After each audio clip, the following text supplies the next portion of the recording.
Hi friends, welcome to Pennam's kitchen. ఈరోజు వీడియోలో ఇడ్లీలోకైనా, దోశలోకైనా, వడలోకైనా, ఉప్మాలోకైనా, ఎందులోకైనా సరే కొబ్బరి లేకుండానే చాలా టేస్టీగా ఉండే చట్నీని ఎలా ప్రిపేర్ చేసుకోవచ్చో చూపించబోతున్నాను. ఇక్కడ నేను చూపించబోయే ఈ చట్నీ రెసిపీని మీరు కూడా తప్పకుండా ఒక్కసారైనా సరే ట్రై చేసి చూడండి. సో ఇక ఏమాత్రం ఆలస్యం చేయకుండా కొబ్బరి లేకుండానే టేస్టీగా చట్నీని ఎలా ప్రిపేర్ చేసుకోవాలో వీడియోలోకి వెళ్ళి చూసేయండి.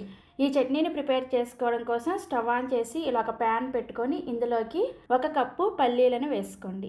ఈ పల్లీలని కలుపుకుంటూ లో టు మీడియం ఫ్లేమ్లోనే పల్లీల పైన పొట్టు అనేది కొంచెం లైట్గా రంగు మారేంత వరకు వేయించుకోండి. మీరు పల్లీల్ని హై ఫ్లేమ్లో కనుక పెట్టి ఫ్రై చేసుకున్నారనుకోండి, పల్లీల పైన పొట్టు తొందరగా రంగు వచ్చేస్తుంది, పల్లీలు లోపల గింజ అనేది వేగదనమాట.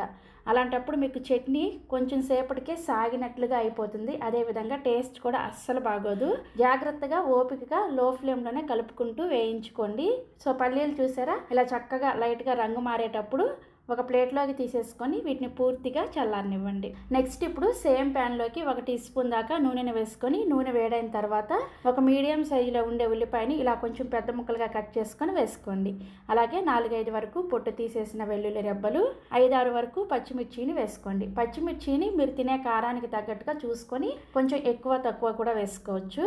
అలాగే కొద్దిగా చింతపండును కూడా వేసుకోండి. చింతపండుని మరీ ఎక్కువగా వేసుకోకూడదు, కొంచెం వేసుకుంటే సరిపోతుంది.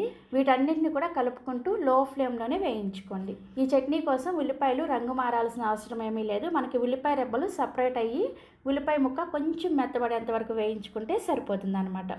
సో ఉల్లిపాయలు చూసారా, ఇలా రెబ్బలు సపరేట్ అయ్యి కొంచెం లైట్గా రంగు మారాయి కదా. ఇప్పుడు స్టవ్ ఆఫ్ చేసేసి ఈ ఉల్లిపాయ పచ్చిమిర్చి మిశ్రమాన్ని పూర్తిగా చల్లారనివ్వండి.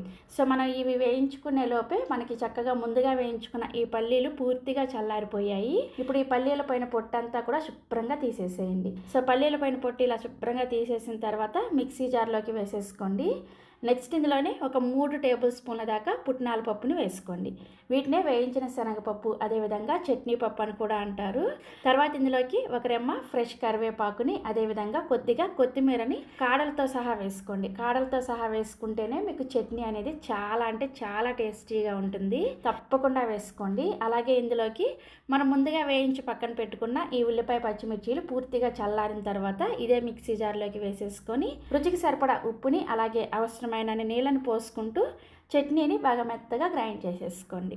సో చట్నీ చూసారా, ఇలా చక్కగా గ్రైండ్ అయిన తర్వాత ఈ చట్నీని ఒక గిన్నెలోకి వేసేసుకొని, నేను ఇక్కడ ఇడ్లీ కోసం చట్నీని ప్రిపేర్ చేసుకుంటున్నాను కాబట్టి కొంచెం పలుచగా చట్నీని ప్రిపేర్ చేసుకోవడానికి కొంచెం ఇదే మిక్సీ జార్లో నీళ్ళని వేసుకొని కలుపుకుంటున్నాను.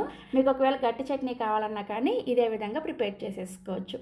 నీళ్ళని వేసుకొని కలిపిన తర్వాత చట్నీ కన్సిస్టెన్సీ ఈ విధంగా ఉంటుంది. ఇప్పుడు ఈ చట్నీకి తాలింపు పెట్టుకోవడం కోసం తాలింపు గిన్నెలోకి 1 టీ స్పూన్ దాకా నూనెను వేసుకొని వేడి చేసుకోండి. నూనె వేడైన తర్వాత పోపు దినుసులను వేసుకోండి. 1 టీ స్పూన్ ఆవాలు, 1 టీ స్పూన్ మినపగుళ్ళు, 1 టీ స్పూన్ పచ్చిశనగపప్పు, అదేవిధంగా 1 టీ స్పూన్ జీలకర్ర.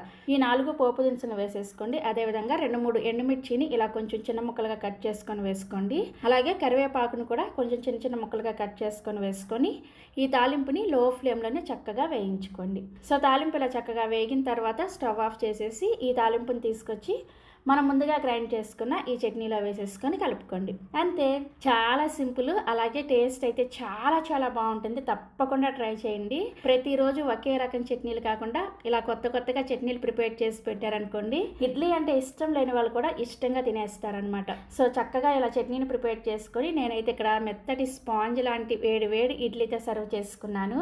చాలా టేస్టీగా ఉంది. మీలో ఎవరికైనా స్పాంజ్ ఇడ్లీలని మిక్సీ జార్లో, అదేవిధంగా గ్రైండర్లో ఎలా ప్రిపేర్ చేసుకోవాలో తెలుసుకోవాలనుకుంటే ఆల్రెడీ మన ఛానల్లో వీడియో ఉంది. ఆ వీడియో లింక్స్ని నేను ఈ వీడియో కింద డిస్క్రిప్షన్లో ఇస్తాను, ఒకసారి చెక్ చేయండి. సో చక్కగా ఈ చట్నీని మీరు కూడా ట్రై చేస్తారు కదా. ట్రై చేసి టేస్ట్ చేసిన తర్వాత మీ ఫీడ్బ్యాక్ని నాతో షేర్ చేసుకోవడం అస్సలు మర్చిపోకండి. అలాగే మరిన్ని ఎమ్మీ అండ్ టేస్టీ రెసిపీస్ కోసం వెంటనే మన పెన్నమ్స్ కిచెన్ని సబ్స్క్రైబ్ చేసేసుకోండి. Thank you.